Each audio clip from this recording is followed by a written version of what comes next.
Hello everyone, very good morning. So welcome to my channel. मैं हूं सुमन bezel और यहाँ पे हम आपका प्रैक्टिस कर रहे हैं EMRS KVS NVS का आपका descriptive writing session for ST Coleridge. So इसको समझेंगे, क्वेश्चंस वगैरह को आज आपको थोड़ा फोकस करना है क्योंकि इंपॉर्टेंट वर्क है, इंपॉर्टेंट टॉपिक है जिनको लेके क्वेश्चंस वगैरह आपके आते रहते हैं। ठीक है, so you have to focus on them. Got it? तो 1 मिनट आप वेट कीजिए।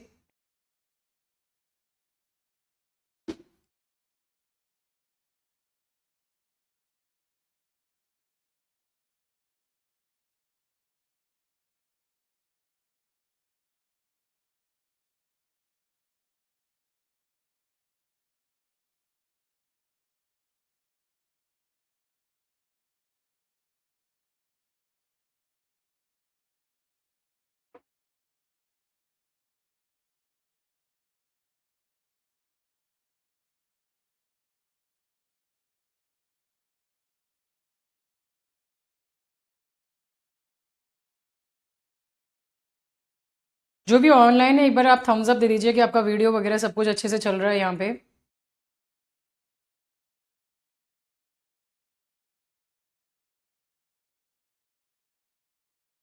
Okay, good, great. सो हम यहाँ पे राइम ऑफ एंशिएंट मराइना को डिस्कस करने वाले हैं और ST कॉलरेज के और वर्क्स है जिनको लेके क्वेश्चंस वगैरह किए हैं यहाँ पे आपके हमारे। So let's start with the questions. The rime of the ancient mariner presents a world in which the supernatural appears credible while ordinary reality acquires an uncanny dimension. Discuss the statement with close textual references. आपको इसमें examples देने हैं आपके text से। पूछा क्या है इस क्वेश्चन में आपसे? इस क्वेश्चन में आपसे पूछा गया है, आपको ये दिखाना है कि कैसे कॉलरिज ने ये जो सुपर नेचुरल्स है इनको बिलीवेबल बनाया है। ये जो क्रेडिबल है, क्रेडिबल का मतलब होता है आपका बिलीवेबल, मतलब कि आप उनको एक्चुअली में यकीन कर सको। तो how he made these super natural elements believable, और इन्होंने इसको नॉर्मल रियलिटी में इसको टर्न करके बना दिया है। तो आपको ये एग्जाम्पल्स देने हैं। तो आप क्या करोगे, आपको एक बैलेंस पार्ट्स में इसको बताना है, सुपरनैचुरल क्रेडिबिलिटी और अनकैनी ऑर्डिनरी वर्ल्ड को। तो कैसे आंसर लिखोगे? सबसे पहले तो इंट्रोडक्शन में डालो आप कि हाँ आप एग्री करते हो स्टेटमेंट के साथ में, फिर इसको आप ब्रीफली एक्सप्लेन कर दो, है ना। फिर आप एक पैराग्राफ में सुपरनैचुरल क्रेडिबिलिटी में बता दो और दूसरा में आप एक अनकैनी ऑर्डिनरी लाइफ को आप बता दो। फिर आप एक लिंक इसमें इंक्लूड करोगे विलिंग सस्पेंशन ऑफ डिसबिलीफ का। देखो होता क्या है इस सेक्शन में, राइम ऑफ एंशिएंट मराइनर आपका कब, when was it published? It was published in 1798 में, है ना। और इसको ST कॉलरेज ने पब्लिश किया था और ये आपकी की रोमांटिक पोएम कंसिडर की जाती है लिरिकल बलाड्स में। ये पोएम एक एंशिएंट मराइनर की स्टोरी है जो एक वेडिंग गेस्ट को रोककर अपनी वॉयज की सुपरनैचुरल भरी, मतलब है ना, कुछ भी सुपरनैचुरल एलिमेंट्स यानी उनको इंक्लूड करके एक स्टोरी सुनाता है। तो अल्बाट्रॉस को मारने से शुरू होता है इसका कर्स। एक घोस्ट शिप है वहां पे, डेड क्रू है, स्पिरिट्स है और redemption through blessing water snake. तो ये सारे सुपरनेचुरल एलिमेंट्स इसने इंट्रोड्यूस किए हैं। तो कॉलरिज ने इसमें इन सारे एलिमेंट्स को बिलीवेबल बनाया है through his famous theory of willing suspension of disbelief. Biography literary में बोला गया था ना, जिसमें रीडर जो है वो टेम्परेरी अपनी डाउट छोड़कर स्टोरी में बिलीव करता है क्योंकि इमोशंस और डिटेल्स रियल फील हो सके आपका। तो ये स्टेटमेंट आपका डिस्कस करते हैं। पोयम एक ऐसा वर्ल्ड प्रेजेंट करता है जहां सुपरनैचुरल क्रेडिबल यानी बिलीवेबल लगता है और ऑर्डिनरी रियलिटी अनकैनी लगती है, बहुत अजीब सी, स्ट्रेंज, अनसेटलिंग, डरावनी सी, है ना। तो सुपरनैचुरल क्रेडिबल कैसे बनता है ये आपको क्लोज रेफरेंस में देना है। तो कॉलरिज सुपरनैचुरल इवेंट्स को कैसे बताया था इन्होंने? विविड बताया था, लॉजिकल कॉज इफेक्ट दिया था इन्होंने, और मराइनर को एक अर्नेस्ट नरेशन के साथ में इन्होंने बिलीवेबल बनाया। तो आप एग्जांपल कैसे दोगे? अल्बाट्रॉस को पहले क्रू ने क्या बोला था? एक क्रिश्चियन सोल बोलता है ना, पार्ट 1 में बोलता है ना, as it had been a Christian soul. फिर मराइनर इसे कैजुअली मार देता है। तो ये सिंपल एक्ट सुपरनैचुरल पनिशमेंट को ट्रिगर करता है, जैसे नेचर स्पिरिट का रियल रिस्पॉन्स हो। फिर एग्जाम्पल 2 आप दे सकते हो इसमें, घोस्ट शिप को लेके, वो डेथ और लाइफ एंड डेथ को लेके होता है। तो ये कैरेक्टर्स डाइस खेलते हैं, है ना, मराइनर के सोल के लिए। पार्ट 3 में ये जो वो बोलता है ना, द गेम इज डन बोलता है, वो इसी को लेके है यहाँ पे आपका। तो ये एक फैंटास्टिकल है लेकिन मराइनर की डिटेल्ड सेंसरी डिस्क्रिप्शन, जैसे कि वो सन लाइक ब्लड बोलता है, साइलेंस बोलता है और पनिशमेंट, इसको वो एक मॉरल लॉजिक जो सिन से सफरिंग को लीड करता है, तो रीडर जो है इसको एक्सेप्ट कर लेता है ना। तो ये सारी चीजें इसमें मेंशन की है। नॉर्मल चीजें जैसे आपका सन हो गया, सी हो गया, मून हो गया, ये ईरी बन जाती हैं थ्रू पर्सोनिफिकेशन और स्ट्रेंज इमेजरी के साथ में, और वही सारी चीजें आपको यहाँ पे इंक्लूड करनी है। तो कॉलरिज सुपरनैचुरल को क्रेडिबल बनाता है by blending it with human emotions और नेचुरल डिटेल्स, और ऑर्डिनरी वर्ल्ड को अनकैनी थ्रू ईरी डिस्क्रिप्शंस। तो ये दोनों रोमांटिक इमेजिनेशन को पावर को यहाँ पे शो कर रहे हैं आपके यहाँ पे, ठीक है। तो आप इस तरीके से आंसर में यहाँ पे इसको लिखोगे। देखो, Coleridge, the rhyme of ancient mariner, creates a world where supernatural feels real while ordinary reality turns strange and uncanny. So supernatural gains credibility through mariners' vivid experiences, जो उसको अलग अलग एक्सपीरियंस होते हैं, जैसे albatross as a Christian soul, blessed by the crew and later the ghostly. तो ये life and death यहाँ पे बता दिया। तो figure who wins his soul with dice.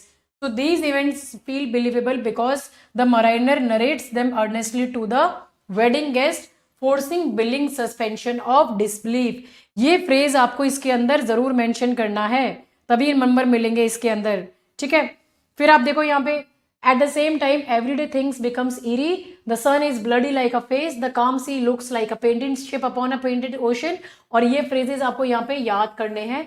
और ये जो रोजमर्रा की जो उसकी डेली चीजें देख रहा था, वो उसको एक ईरी साइड एटमॉस्फेयर उसने क्रिएट कर दिया है। So it cast an uncanny spell. So this blending makes natural world mysterious, showing Coleridge skill in making supernatural credible and ordinary uncanny. ठीक है, आया समझ में? अब नेक्स्ट क्वेश्चन पे आ जाओ। Explain Coleridge concept of the willing suspension of disbelief. How does the successfully employ this principle in the rime of ancient mariner to render the supernatural convincing. अभी मैंने आपको एक्सप्लेन किया था यहाँ पे। तो ये जो विलिंग सस्पेंशन ऑफ डिसबिलीफ है, ये आपका डिफाइन अगर आप करोगे तो ये उस मोमेंट को है जो आपके पोएटिक फेथ को कॉन्स्टिट्यूट करता है। अभी मैंने बोला जैसे कि आपका रीडर टेम्परेरीली अपनी जो क्रिटिकल थिंकिंग है ये लॉजिक को साइड में रख देता है, तो इम्पॉसिबल या सुपर नेचुरल चीजें हम एक्सेप्ट कर लेते हैं कि भाई हाँ ये सच हो रहा है, ताकि पोएम और स्टोरी को हम इंजॉय कर सके। जैसे हम साउथ इंडियन मूवीज देखते हैं ना, वहाँ पे कुछ भी चल रहा होता है तो हम वो हटा देते हैं, लॉजिक हटा देते हैं। सलमान खान की मूवीज में भी लॉजिक हटा देते हैं, रोहित शेट्टी की मूवी में भी लॉजिक हटा देते हैं। तो वो यही है आपका हमारा, इसी को कहते हैं विलिंग सस्पेंशन ऑफ डिसबिलीफ।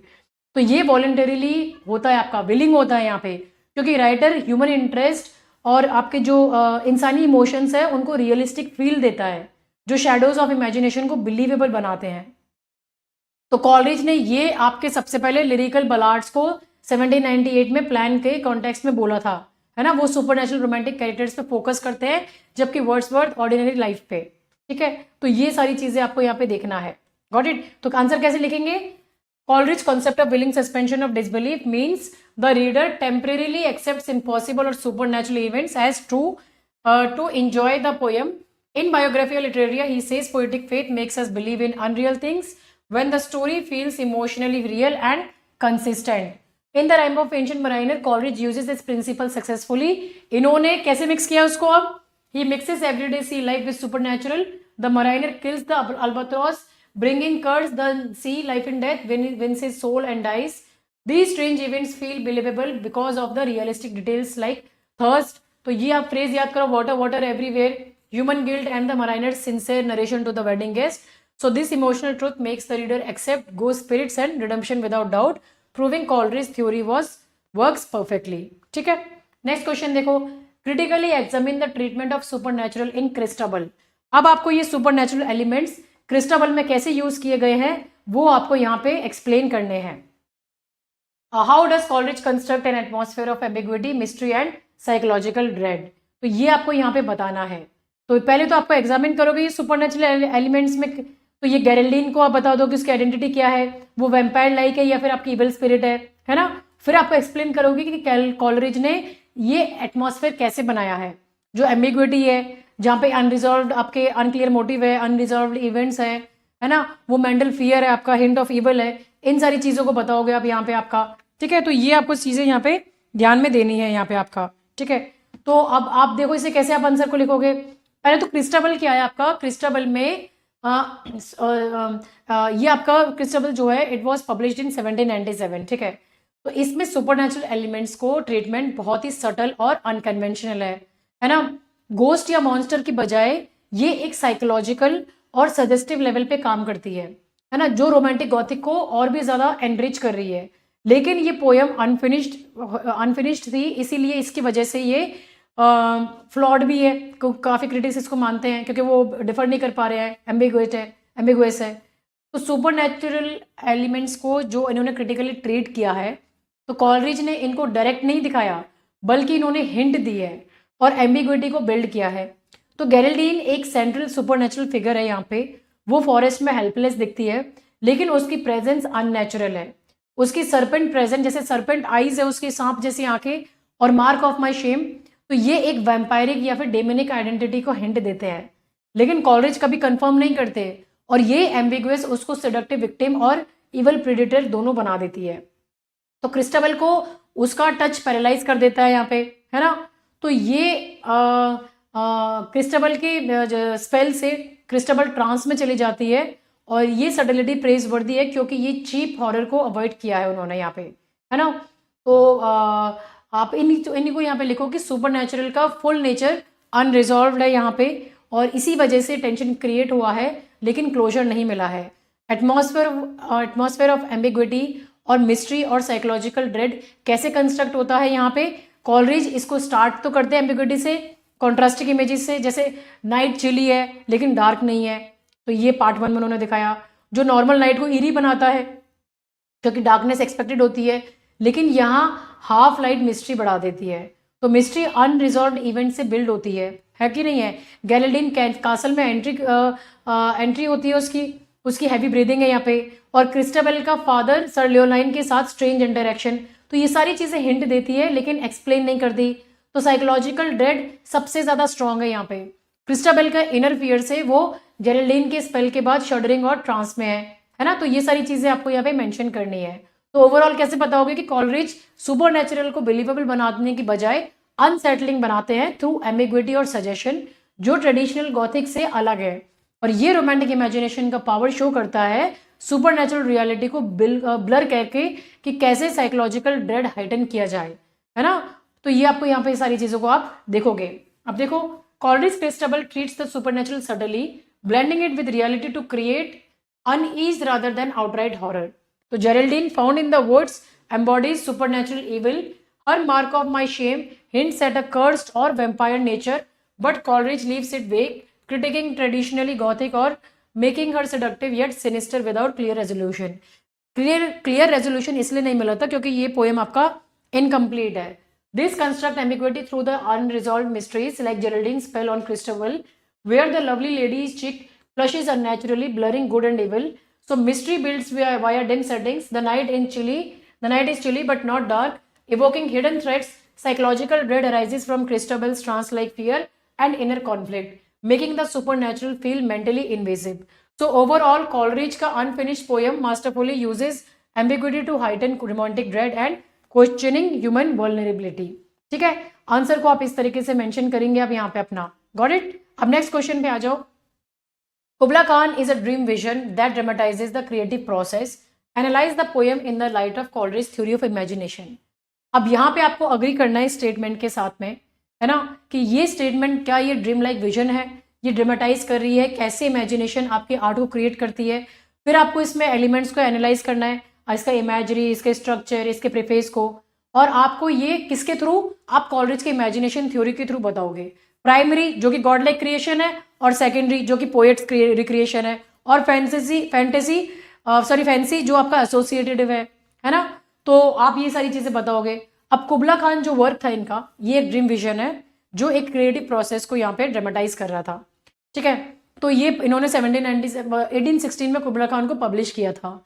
ठीक है, और ये एक इनकम्प्लीट ड्रीम विजन पोएम है जो प्रिसाइसली क्रिएटिव प्रोसेस को ड्रामेटाइज कर रही है। और ये इनकी थ्योरी ऑफ इमेजिनेशन जो इन्होंने जो बायोग्राफी लिटरेरिया में लिखी थी, उसमें ये परफेक्टली इन्होंने एनालाइज किया है। तो अब इस इमेजिनेशन के इनकी थ्योरी में इन्होंने प्राइमरी इमेजिनेशन के बारे में बात किया। प्राइमरी इमेजिनेशन यूनिवर्सल है, अनकॉन्शियस है और गॉड लाइक पावर है जो हर इंसान में होती है। तो ये वर्ल्ड को परसीव और रिक्रिएट करती है, जैसे कि हमारे डिवाइन क्रिएटर हो गए। सेकेंडरी इमेजिनेशन पोएट और आर्टिस्ट का कॉन्शियस पावर होता है। तो ये प्राइमरी को डिफ्यूज या डिसॉल्व कर देती है और एक नए आर्टिस्टिक यूनिटी बनाती है जो कि आइडियल क्रिएशन होता है। फिर ये बात करते हैं फैंसी का, जो लोअर और मैकेनिकल फैकल्टी है, जो सिर्फ एग्जिस्टिंग इमेजेस को रीअरेंज करती है ना कि कोई ट्रू यूनिटी को। तो प्रीफेस में कॉलरिज बताते हैं कि पोयम ओपियम इंड्यूस्ड ड्रीम से आया था। प्राइमरी इमेजिनेशन का अनकॉन्शियस फ्लो होता है ना आपका, जनाडू का vision in a profound sleep में दिखाते हैं कि वो कैसे आपका जब इनको एक इंसान ने बीच में इंटरप्ट कर दिया था तो ये खत्म हो गया था इनका इमेजिनेशन। तो ये प्राइमरी इमेजिनेशन को शो करता है। सेक्रेड रिवर हो गया, केविन मेजरल्स, ये सर इन्होंने यहाँ पे बोले। तो ये सारी की सारी चीजें आपकी ड्रीम लाइक एफर्टलेस क्रिएशंस है यहाँ पे आपका। सेकेंडरी इमेजिनेशन तब आता है जब पोएट कॉन्शियस एफर्ट से ऑपोजिट को यूनिफाई करता है ना। तो कॉलरिज के आइडिया आर्ट को रिप्रेजेंट करते हैं जहां इमेजिनेशन ऑपोजिट्स को एक ऑर्गेनिक होल बनाती है यहाँ पे आपका, ठीक है। तो कुबला खान एक मेटा पोयम है जो क्रिएटिव प्रोसेस को ड्रामेटाइज करती है, प्राइमरी इमेजिनेशन से ड्रीम ओरिजिन से, सेकेंडरी से आर्टिस्टिक शेपिंग और इंटरप्शन से फेलियर तक।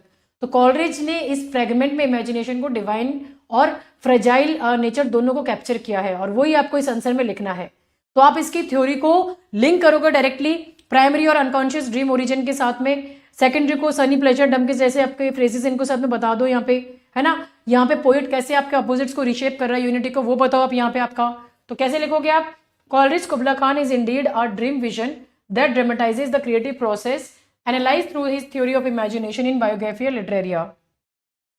He distinguished primary imagination as an unconscious perception, secondary as a conscious artistic shaping, and fancy as mere association.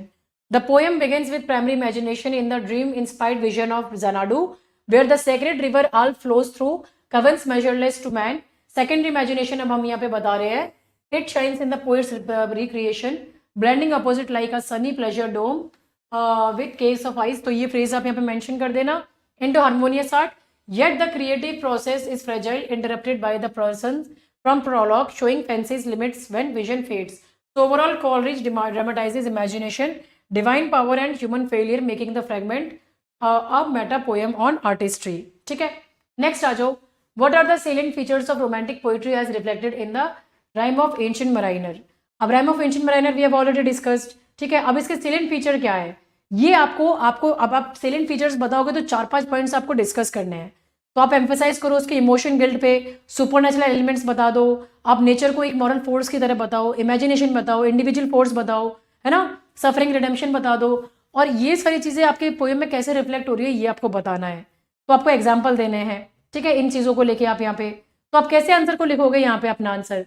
तो देखो, कॉलरिज इन फीचर्स से ह्यूमन सोल को उसके डार्क और रिडेम्पटिव एस्पेक्ट्स को एक्सप्लोर करते हैं, सिन, गिल्ट, नेचर के रिस्पेक्ट और इमेजिनेशन की पावर। इसीलिए आपको यहाँ पे ये सारी चीज़ें मेंशन करनी है। Rhyme of ancient mariner romantic poetry का लैंडमार्क है जो वंडर, इमोशन और स्पिरिचुअल ट्रुथ को ब्लेंड करता है।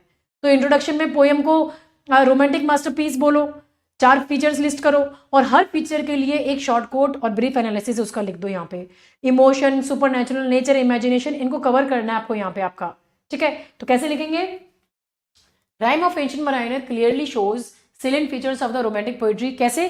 Through emotion, supernatural, nature and imagination. अब सबसे पहले आता है आपका deep personal emotion and guilt dominates as the mariner suffers after killing albatross, feeling intense remorse and isolation. Second आपका आ जाता है सुपरनैचुरल में, यहाँ पे आपका ये हमने इमोशंस हो गया, अब सुपरनैचुरल हो गया। Elements make the poem romantic, ghostly ship हो गया, लाइफ एंड डेथ हो गया, स्पिरिट्स एनिमेट हो गया, डेड क्रू हो गया, क्रिएटिंग वंडर एंड फियर हो गया। थर्ड नेचर आ गया आपका यहाँ पे, ये अमोरल टीचर है यहाँ पे, albatross is a Christian soul, blessing the water snakes brings redemption, showing harmony with nature. और फाइनली इमेजिनेशन आ गया, which drives the dreamlike story narrated to the wedding with vivid imagery, visionary power. Coleridge uses these romantic features to explore human soul, sin and redemption, making the poem a masterpiece of the movement. ठीक है, इस तरीके से आप अपने answer में यहाँ पे इसको लिखेंगे यहाँ पे, ठीक है। नेक्स्ट आ जाओ, discuss Coleridge views on the distinction between poetry and prose as elaborated in Biographia Literaria. How does he define poetic language and imagination?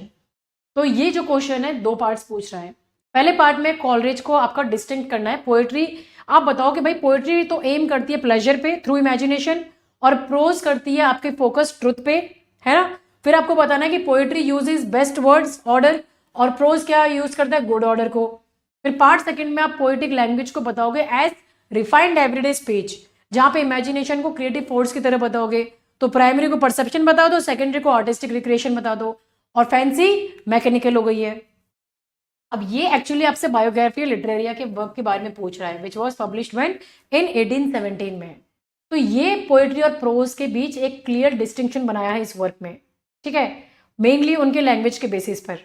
तो कॉलरिज बोलते हैं कि प्रोज का मेन एम है ट्रुथ को क्लियर कम्युनिकेट करना, और ये प्रैक्टिकल और इंटेलेक्चुअल होता है, इसीलिए प्रोज में words in their best order ये काफ़ी है।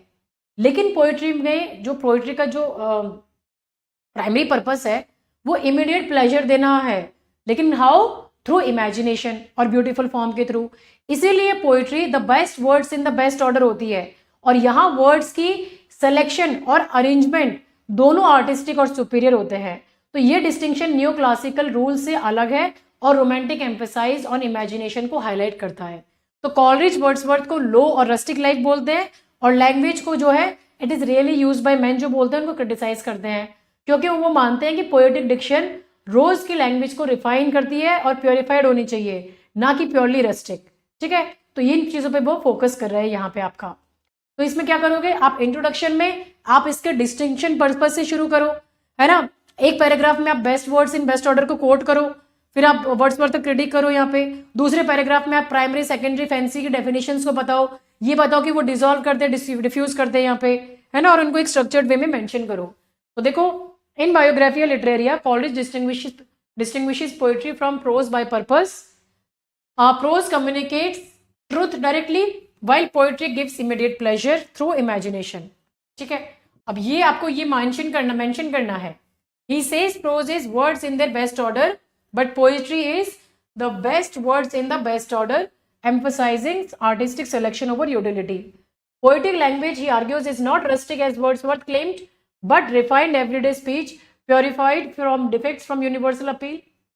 Imagination is key. Primary imagination is the living power of perception, and secondary echoes it with conscious will, dissolves, diffuses, dissipates in order to recreate unity. So fancy, however, is mechanical memory aggregating fixed ideas without creation. So overall, Coleridge view critique neoclassicism, elevating poetry as imaginative synthesis for romantic expression. तो आप इस तरीके से अपने answer में यहाँ पे इसको लिखेंगे यहाँ पे, ठीक है। अब नेक्स्ट आओ, trace the theme of sin, punishment and redemption in the rime of ancient mariner. अब सेम ही चीज़ आपको मेंशन करनी है, मैं ऑलरेडी आपको बता चुकी हूँ। तो ये जो है यहाँ पे आपका जो क्वेश्चन है यहाँ पे इसमें, तो ये क्वेश्चन में आपको दो चीज़ें लिंक करनी है। पहला तो आपको ट्रेस करना है कि कैसे, स्टेप बाय स्टेप ट्रेस करोगे आप इसको। यहाँ पे आपको ट्रेस करना है यहाँ पे कि कैसे ये जो थीम है आपकी सिन की, सिन मतलब जो आप गलत काम किया है, और पनिशमेंट हो गया और रिडेम्पशन हो गया, इनको आप ट्रेस करोगे कि ये कहाँ पे है आपको। फिर आप इनको एक्सप्लेन करोगे कि मराइनर का जो सी वॉयज था, जो उसकी जर्नी थी, how it works as a spiritual allegory. तो ये जो सिंबॉलिक स्टोरी आपकी सोल की जर्नी की फ्रॉम सिन टू ग्रेस, वो आपने बतानी है। तो कैसे बताओगे, पहले आप प्रोग्रेशन बताओ, सिन बताओ जहाँ पे वो अल्बत्रोस को मार देता है, पनिशमेंट बताओ जिसकी वजह से उन्हें कर्ज मिलता है, थर्स्ट होती है, डेथ मिलता है, रिडेम्पशन मिलता है। फिर आप रिडेम्पशन कैसे मिलेगा, जब वो स्नेक्स को ब्लेस करता है, रेन होने लग जाती है और वो अपने घर वापस जाता है। तो यह फर्स्ट पार्ट में बताओ। सेकंड पार्ट में बताओ, आपको एनालाइज करना है कि how this voyage it is considered as an allegory. तो सी जर्नी क्या है, उसका सोल का स्पिरिचुअल पाथ हो गया। अल्बत्रोस का मारना क्या हुआ, ओरिजिनल सिन हुआ। और सफरिंग क्या है, वो जो उसके हेल लाइक पनिशमेंट है। और ब्लेसिंग क्या थी, ग्रेस था। और रिटर्न क्या था, साल्वेशन।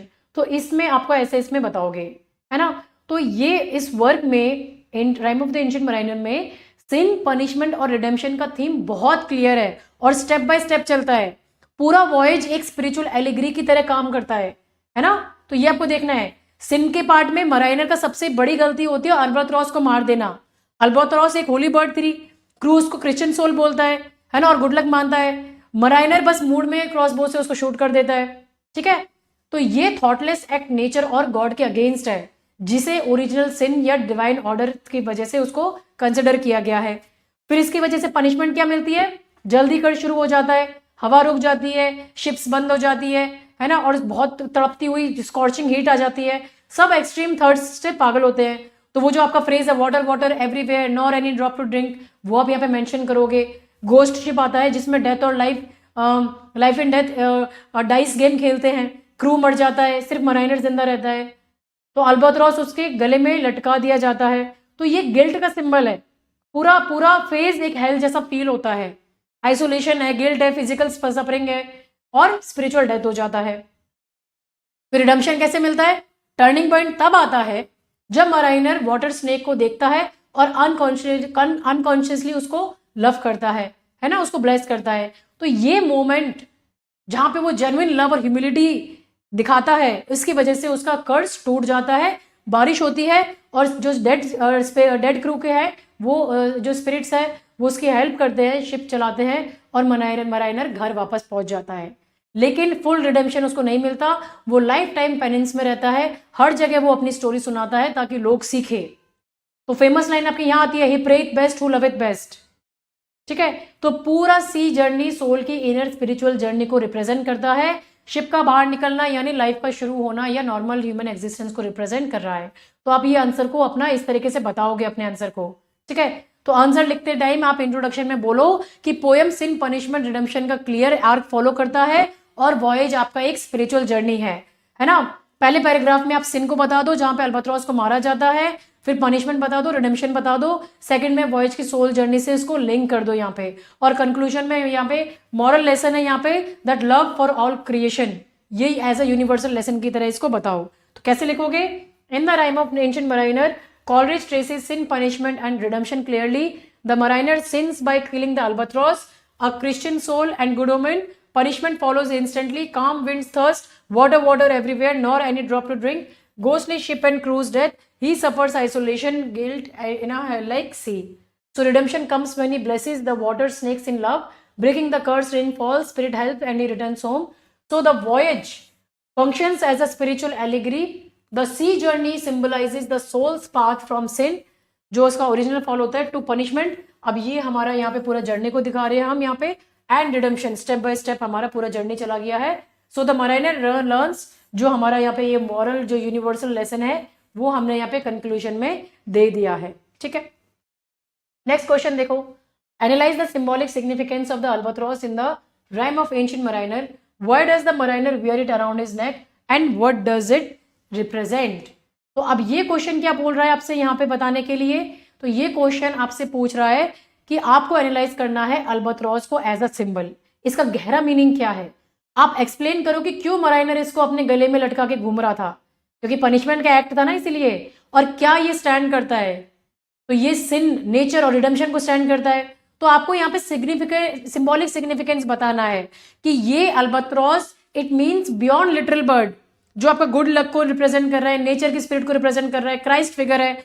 और क्यों इसको गले के आपके why it was born around neck, तो क्रू का पनिशमेंट, ये मराइनर का सिन था, इसकी वजह से इसको मारने की वजह से क्रू को पनिश किया गया था, क्रू मर गया था, है ना। फिर और क्या रिप्रेजेंट कर रहा है? ये इसकी गिल्ट का बर्डन को रिप्रेजेंट कर रहा है, ये नेचर के वॉल्यूशन को रिप्रेजेंट कर रहा है, और इसका पाथ जिसकी वजह से उसको रिडेम्पशन मिलेगा उसको रिप्रेजेंट कर रहा है यहाँ पे। तो अल्बाट्रॉस एक बहुत पावरफुल सिंबल है ना। और सिग्निफिकेंस क्या है इसका? नेक में क्यों पहना है? क्योंकि ये रिप्रेजेंट करता है आपका अल्बाट्रॉस, आपका सिर्फ एक बर्ड नहीं बल्कि नेचर के डिवाइन स्पिरिट और गुड ओमन का सिंबल है। तो जब शिप स्टॉर्म में फंस जाता है और अल्बाट्रॉस आता है और हवा में हवा लेकर आता है, तो क्रू उसको क्रिश्चियन सोल कहता है। लेकिन जब उसको मार दिया जाता है तो ये क्या होता है आपका यहाँ पे एक पहले तो इसको नेचर के साथ इंटरकनेक्टेड माना जाता है, लेकिन फिर बाद में एक सेक्रेड मैसेंजर को जब मार दिया जाता है, उसका मार देना नेचर के अगेंस्ट क्राइम है। जैसे गॉड या फिर नेचर की हार्मनी को आपने तोड़ दिया। तो नेक में पहनना क्यों पहनना, क्या रिप्रेजेंट कर रहा है?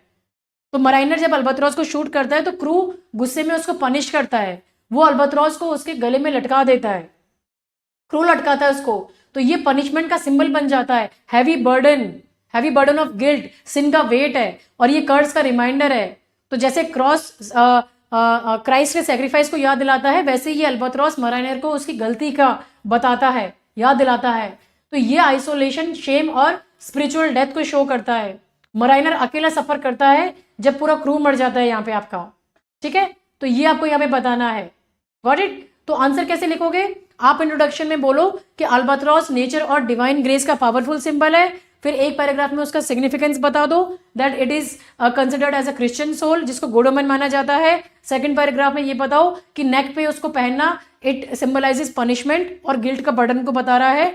विद वो जो आप फ्रेज लिखोगे इसमें इंस्टेड ऑफ द क्रॉस वाला कोट डाल दोगे यहाँ पे, और फॉल ऑफ रिडेम्पशन को बता दोगे, है ना। और इसके कंक्लूजन में इसको मॉरल लिंक के साथ में कंक्लूड कर दो। तो कैसे लिखोगे आप यहाँ पे? So in Coleridge, the rhyme of ancient mariner, the albatross holds deep symbolic significance as a messenger of good fortune and nature's harmony. It appears during a storm as Christian soul bringing wind and hope, representing divine grace and in life's interconnectedness. Where mariner wears it around his neck as punishment from the crew for killing it as a senseless sin. So instead of the cross, the albatross about my neck was hung. So it turns it into a heavy burden symbolizing guilt, curse and isolation, like a crucifix reminding of Christ's sacrifice. When it represents violation of nature's sanctity leading to punishment, but falls off after the mariner blesses with, ये redemption के बाद में ये नीचे गिर जाता है, signifying redemption through love. Thus, the albatross teaches moral respect for all creation. ठीक है, तो ये आप यहाँ पे mention करेंगे। अब आप next देखो, alone, alone, all alone, alone on a wide, wide sea.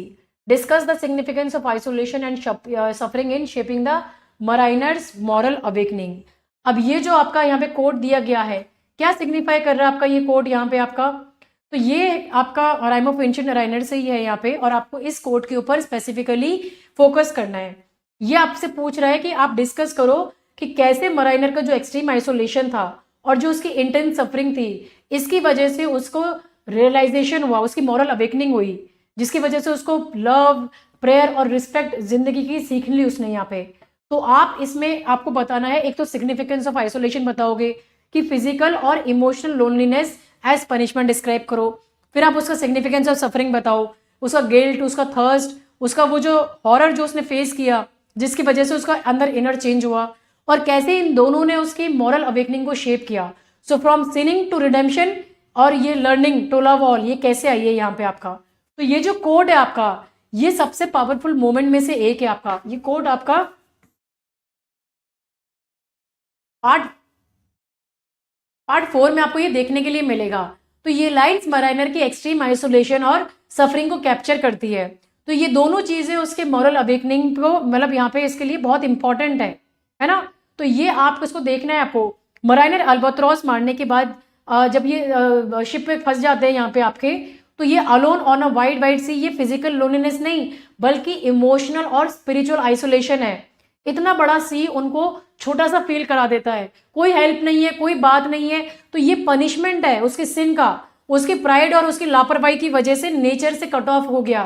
तो आइसोलेशन उसको फोर्स करता है अपने अंदर झांकने को, सेल्फ रिफ्लेक्शन करने को, गिल्ट फील करने को, है ना। बिना इस अकेलेपन के वो कभी चेंज नहीं हो पाता, है ना। तो आइसोलेशन के साथ इंटेंस सफरिंग आती है, एक्सट्रीम थर्स्ट होती है, वो जो वाटर वाटर एवरीवेयर वाला आता है यहाँ पे, डेड क्रू के कॉप्सिस, वो जो लाशें यहाँ पड़ी रहती है, जिसे कर्ज स्टार्ट जो कर्ज से स्टार्ट करते रहते हैं, है ना। बॉडी में कर्ज की वजह से मूवमेंट नहीं रुकता। तो ये फिजिकल और मेंटल टॉर्चर है, गिल्ट, हॉरर और होपलेसनेस को शो कर रहा है। तो सफरिंग उसके सेल्फिश नेचर को तोड़ देती है। वो पहले सिर्फ अपने बारे में सोचता था, लेकिन ये पेन उसको लाइफ की वैल्यू समझा देता है, और हर छोटी चीज जिंदा और इम्पॉर्टेंट है, ये उसको रियलाइज होता है। तो जब माराइनर बिल्कुल ही टूट चुका होता है ये सब फीलिंग के थ्रू, सफरिंग के थ्रू, है ना, तो वो बहुत ही हताश होकर पानी में वाटर स्नेक्स को देखता है, और वो अनकॉन्शियसली उनको लव करता है। और एक वो बोलता है, ओ हैप्पी लिविंग करके एक फ्रेज है, वो बोलता है। तो ये मोमेंट उसकी अवेकनिंग का है, जहां पे लव फॉर ऑल क्रिएशन से उसका कर्ज टूट जाता है, बारिश होने लग जाती है, और जो डेड क्रू की स्पिरिट्स है वो उसको हेल्प करते हैं, और वो घर वापस जाता है। तो अवेकनिंग का रिजल्ट क्या है? वो समझ जाता है कि ही प्रेथ बेस्ट फुल अविथ बेस्ट वाला कोड यहाँ पे आएगा आपका, और कि आइसोलेशन ने उसके अंदर की तरफ उसको धकेला और सफरिंग ने उसकी गलती को फेस कराया, और उसको जिंदगी का एहसास हुआ कि सारी लाइफ, सारी सब कुछ बहुत इंपॉर्टेंट है। तो आंसर में आप इंट्रोडक्शन में कोट करो, ये बोलो कि आइसोलेशन और सफरिंग माराइनर को मॉरल अवेकनिंग की कैटलिस्ट है, और एक पैराग्राफ में आइसोलेशन बता दो सेल्फ रिफ्लेक्शन के साथ में, दूसरे में सफरिंग बता दो जहाँ पे थर्स्ट, हॉरर और गिल्ट को बता दो यहाँ पे, फिर आप अवेकनिंग के बारे में बता दो कि भाई वो स्नेक को ब्लेस करता है जिसकी वजह से उसको रिडेम्पशन मिल जाता है, और फिर इनर ट्रायल से उसका ग्रोथ ये हो जाती है। तो कैसे लिखोगे द लाइन्स, ये आपका it highlights the mariner's deep isolation and suffering which are key to his moral awakening. फिर आप लिखो isolation punishment punishes him after killing the albatross, crew dies, ship stops, leaving him totally alone on vast sea. So this loneliness forces self-reflection and guilt, breaking his pride. Suffering adds pain, unbearable thirst, horror of the dead crew, curse that makes him live while others die. So these torments crush his selfishness, making him see life's value. So finally, in despair, he believes water snakes everywhere, breaking the spell, rain, false spirit help. Thus, isolation and suffering shapes his awakening from sin to love for all creature. Learning he prayed best, who loveth best. Coleridge shows moral growth through inner trial. ठीक है, ऐसे आप answer लिखेंगे। Next out, is Christabel a poem dramatizing the conflict between innocence and evil? Examine the poem with close textual references. अब Christabel के ऊपर question आ गया है, और ये क्वेश्चन आपको पूछ रहा है कि क्या पोएम शो करती है आपके ड्रामेटिक स्ट्रगल को बिटवीन प्योर इनोसेंस, जो क्रिस्टबल की गुडनेस है, और जो डार्क इवल है, जो गैलेलिन के जो मिस्ट्री है उसके साथ में। तो इसको आपको एग्जाम्पल देने हैं, आपके कोट्स के साथ में आप इसको एग्जाम्पल लेना है। तो आप क्या करो, सबसे पहले तो आप डिसाइड करो येस और नो, है ना, कॉन्फ्लिक्ट की थीम के ऊपर। तो आप इसको इनोसेंस वर्सेस इविल में देखोगे आप, फिर आप इसको प्रूव करोगे कैसे। आपको प्लॉट, कैरेक्टर्स और इमेजरी यूज करनी है ना, स्पेसिफिक लाइन और स्टैंजास दिखाओगे कि कैसे ये आपका इविल जो है इट करप्ट्स इनोसेंस। तो क्रिस्टबल में इनोसेंस और इवल के बीच कॉन्फ्लिक्ट को बिल्कुल ड्रामेटाइज किया गया है, और यही पोएम का सेंट्रल थीम है। कॉलरिज ने क्रिस्टबल को कैसा बताया था, प्योर और ट्रस्टिंग इनोसेंस का सिंबल बनाया है, और जेरल्डीन को सटल और डिसेप्टिव बताया है यहाँ पे इवल की तरह। ठीक है, तो क्रिस्टबल एक लवली लेडी है जो मिडनाइट में वुड्स में प्रे करती है अपने फादर के लिए। ठीक है, तो यहाँ पे वो ट्रस्टिंग है और एक प्योर चाइल्ड लाइक है। अब जेरल्डीन को हेल्पलेस देखकर वो इमिडिएटली उसकी हेल्प करती है, बिना किसी डाउट के वो उसको अपने कासल में ले आती है। तो ये अनटच्ड गुडनेस और क्रिश्चियन वर्च्यू को रिप्रेजेंट करता है जो इविल के सामने वल्नरेबल है। अब जेरल्डीन का साइड देखोगे आप, जेरल्डीन मिस्टीरियस और सिनिस्टर है। पहले मॉर्निंग दिखती है जैसे विक्टिम है बेचारी कोई, लेकिन फिर जल्दी वो इविल के हिंट देने लग जाती है ना। उसका मार्क ऑफ माई शेम जो वो है यहाँ पे, तो ये एक डेमोनिक या कर्स आइडेंटिटी को शो करता है यहाँ पे, जैसे सरपेंट आइज, अननेचुरल स्ट्रेंथ ये दिखाते हैं। तो वो सिडक्टिव तरीके से क्रिस्टबल को इन्फ्लुएंस करती है ना, उसके ऊपर स्पेल डालती है ताकि क्रिस्टबल बात ना कर सके। तो ये इवल डिसेप्टिव और इन्वेजिव है, डायरेक्ट मॉन्स्टर नहीं बल्कि सटल करप्शन है ना। तो कॉन्फ्लिक्ट तब पीक पे पहुंचता है जब जेरल्डीन क्रिस्टबल के साथ बेड पर लेटी है और स्पेल कास्ट करती है। ठीक है, तो जेरल्डीन अपने जो भी उसका क्लोथ्स वगैरह उतारते हैं यहाँ पे, जो भी उनको सब चीजें दिखाती है, तो ये इवल को बताते हैं कि कैसे वो आपको क्रिस्टबल को सप्रेस कर रही है यहाँ पे आपका। ठीक है, तो इनोसेंस की वॉइस छिन जाती है, वो हेल्पलेस और फियरफुल बन जाती है। तो ये करप्शन दिखाता है कि इवल इनोसेंस को इन्वेड करता है, उसकी साइलेंट और कंटेमिनेटेड कर देता है। तो पोएम अनफिनिश्ड होने से यह क्या है, कॉन्फ्लिक्ट जो है इसका अनरिजॉल्व ही रहता है, जो आपके ड्रेड को और भी ज्यादा बढ़ाता है। ठीक है, तो ये आपको यहाँ पे बताना है इसके अंदर। तो इसको कैसे आप आंसर में लिखोगे, यहाँ पे आप पहले बोलो यहाँ पे लिखते टाइम पे कि यस पोएम इनोसेंस और इविल का कॉन्फ्लिक्ट को ड्रामेटाइज करता है। फिर पार्ट 1 में क्रिस्टबल की इनोसेंस बता दो, लवली लेडी है, ट्रस्टिंग है। पार्ट 2 में जेरल्डीन की इविल बता दो, मार्क ऑफ माई शेम और स्पेल के बारे में बता दो।